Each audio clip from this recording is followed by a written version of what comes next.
Welcome back to Outdoors with Larry Ray on ESPN 790 AM. Brought to you proudly by Sportsman's Warehouse and the Tennessee Wildlife Resources Agency. Hey, welcome back to Outdoors with Larry Ray as we close out today's show, and one of those unique shows, I think. And what better way to close out the show is to spend two segments talking about Hero Hunt.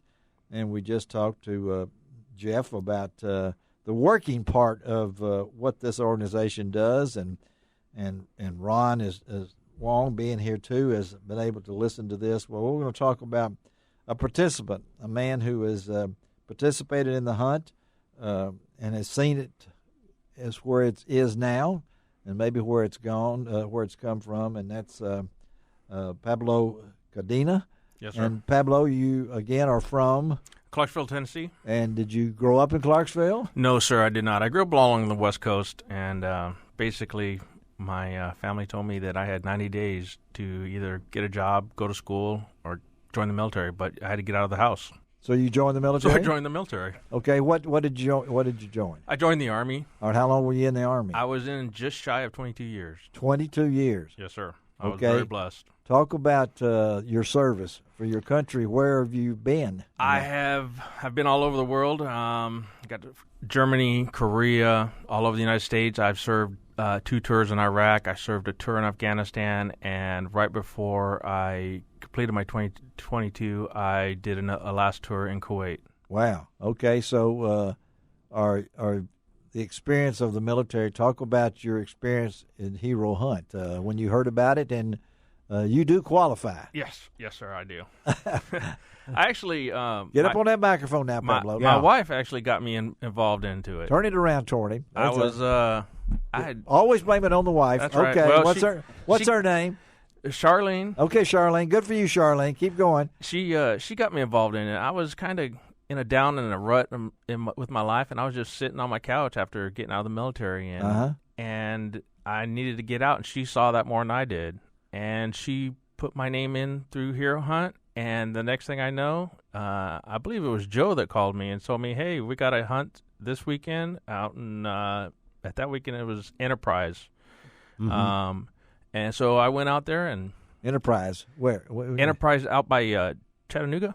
Okay. Yeah. Right. Okay. Yeah, Enterprise. Yeah. All right. And I've been blessed enough to start coming to multiple hunts. I came out last year. Also came out here to Jimmy Moscow. German's place, and I got to meet Jimmy German. And by the way, that man gives a lot. He does. For what he does for these heroes, for all of us, is amazing. Now, were you an outdoors person before or while you were in the military? Well, he was outdoors. I kind of had to. I kind of had to, whether I liked it or not. I mean, that was my whole job. Did you hunt or fish, or did you? Not really. I did it growing up as a kid, but I didn't really do so much in the military. Okay, so this all came to you afterwards, then? Yes, after my life-changing event. Yeah. Okay. Right.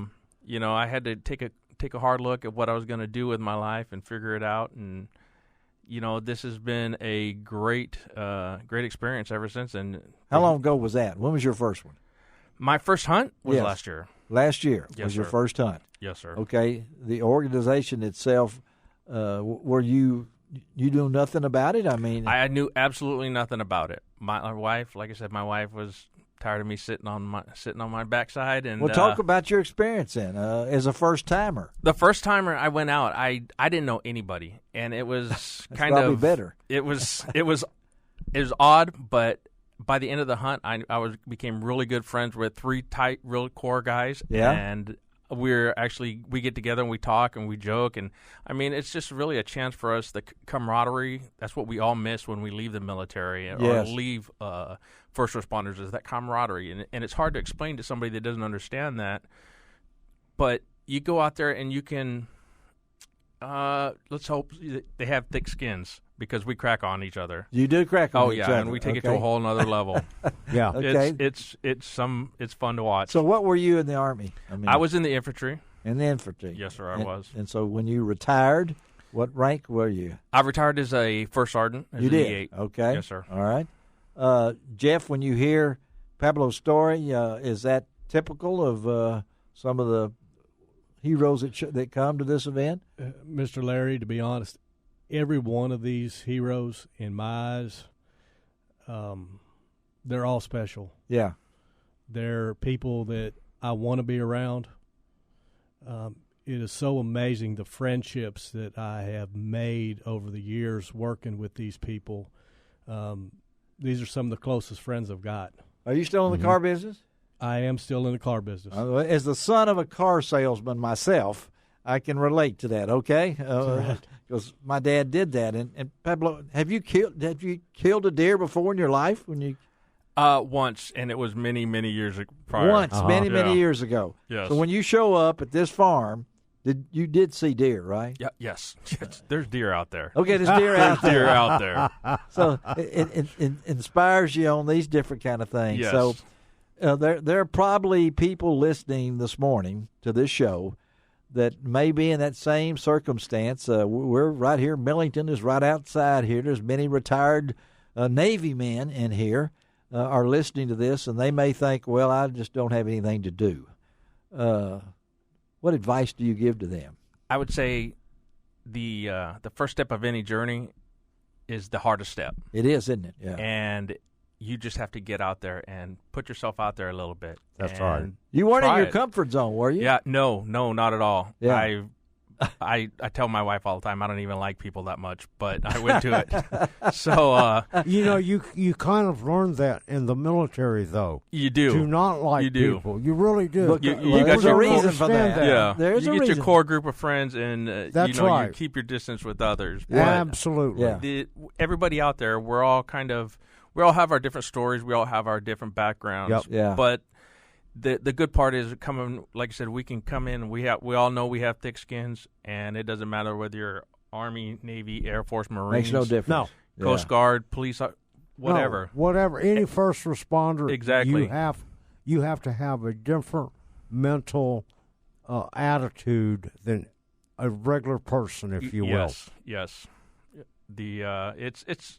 It's something that we all know, and we've all grown. I hate to say, for lack of a better term, we grew up with. But I mean, that's what it was. I mean, by the time that I retired from the military, I'd spend more time in the military than I had spent out of it. Getting out, going on a hunting trip or going on a fishing trip, how does that really, really help you? You know, people don't understand being able to focus on something else, but I would say the looking forward to it. There's a little anticipation, a little on edge, but actually once you get into the program, the actual getting out there and you look forward to it. So it's like, hey, I got 2 weeks till I'm out there hunting. There you go. I got a week till I'm out fishing. Yeah. But other than that, I mean, it's also a chance to get out there and meet and talk with our friends, guys that we haven't seen for share with one another. And commune and just be ourselves. And it's not anything that we have to do anything that's hard. It's just we can actually be ourselves, and we don't have to keep make sure we're not going to hurt anybody's feelings. Right. Well, I appreciate all three of y'all being here. Stan, thank you for putting this together. It's been a meaningful 30 minutes here on Outdoors with Larry Ray, and I'm just thankful that Jeff, there's somebody like you and that Joe and Jim who have kept this thing going, and Pablo, thank you for doing it, and the cook is an important person. Don't ever let thing. That's right. Let go on that. So, but thank you for having us out. And if there's anybody out there that we really need sponsorships, yes. So if anybody's out there and the story has touched them, please get a hold of Jeff or get a hold of us through the website, and Jeff will give that website. We'll have that information posted on lroutdoors.com, Perfect. my Thank website too. Before we get out of here, I want to get a quick report from the blind, and who better to talk to this morning the blind than is my man Frank Barton. Good morning, Frank. Good morning, Larry. Well, it's been a very good morning. Well, that's good. You have water, right? We've had water and had water for quite some time, and that's been reason for the success.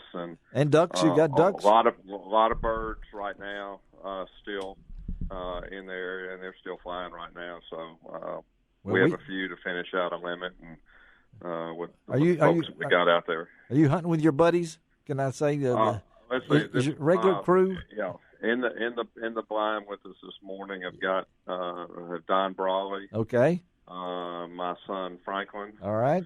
My grandson Franklin. Yeah. Oh, cool. Yes. Yeah. And myself. So. All right. And you're hunting. Where are you hunting today? We're in Lansing. We're okay. in Lansing Bottoms. All right. Now, so can I call you next week to get a report? Is that okay? Oh, sure. Okay, we'll talk to you on next week's show. We should be good. All right, buddy. I appreciate you, and as I said, good luck. Okay, be safe. Thank all right. Thank you very much. All right, Frank Barton. Okay, let me before we get out of here real quickly, to tell you about next week's show. It will be Fifth Saturday, which means Gene Smith, Charlie Covington. We got the only radio show with our own poet laureate, and Charlie will have a poem next week. I don't listen to him until he does them. Dave Gabbert's going to come down and join us, too. Oh, wow. He's going to be in studio, and we're going to talk to John David Santee. Did you meet John David at Seopa? He is quite a Mid-South hunter. Big Ole Miss man. I thought you might like to know about him. Young man, and he's killed a big buck. Wow, that's a big buck. And talk to him and the one, the only, Cornbread is coming in. Cornbread is coming in. Johnny Cornbread Warren is going to talk about real foot duck hunting. That's all on next week's Outdoors with Larry Ray. Again, Ron, thank you for being with us as always, buddy. It's been a buddy. real joy. I have to tell you, the fastest 90-minute in outdoor radio. It's gone, hasn't it? It's gone, and what a great show. And to listen to the heroes. Pretty good. Very, very impressive. Right. Hero Hunt is an organization that I hope everybody will think about and try to help them out. Well, we're going to do the best we can on Outdoors with Larry Ray. Shelby McCall, thank you. I don't know what your says on your sweatshirt, but that's okay with me. We'll talk about that on next week's show. She's the best. She is, yeah. All right. This is Larry Ray reminding you to do each and every week. It doesn't cost an extra cent to be a good sport, and God bless the USA.